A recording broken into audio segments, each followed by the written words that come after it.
Hello, Professor. This is Veronica Hernandez for EDAD 612. This is my fourth reflective video, and this is the video that I am reflecting upon after the video that I just conducted for the parent, in which I had a conversation with a mother that was concerned about her son being in AP classes.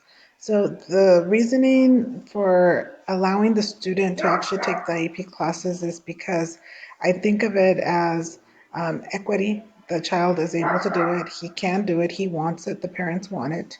And if the parents have a commitment to it, and the school has a commitment to making sure that students are placed in classes where they can be the most successful.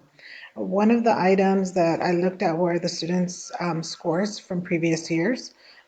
He has the potential to be successful.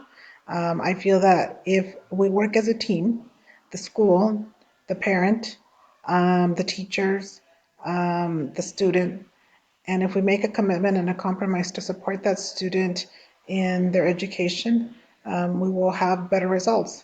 I also thought about, how can we monitor the student to make sure that the student is successful? So I would enlist the help of teachers, making sure we have progress monitoring for that student. In addition, making sure that our counselors are involved in the process too. So like I said, again, working as a team.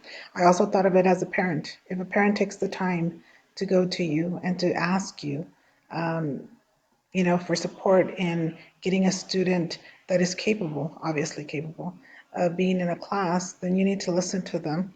I also thought about my own children that I have that are in AP courses too. Um, I really thought about how a lot of the times it's very unfair the way that systems work against them. And I think that the more that we can do to ensure that these students are challenged, we need to make every effort to allow them to stay in the classes until we notice that the scores that they have are not what we need. Then we need to find ways to support them instead of telling them, oh, you don't belong in this class. How else can we support them? So I was thinking also as a parent and as a teacher, I was thinking, well, I know there's a policy and the student needs to make a certain grade. But if the student and the parents are willing to be committed, then let's have them attempt it. We can always move students out if need be, but that's the last option. The option should be how can we support the student be successful in the class. So that is the way that I came up with what I would do to support the student and to support the parent and to find a way where, not that it makes everybody happy, but a way to have more commitment from students so that they are successful. Okay, so Professor, I just want to say thank you for everything, your support that you have given me in these last two courses. I really enjoyed the courses. And I don't know if you noticed, but I made my video in Spanish. I work with a large Hispanic population here where I live.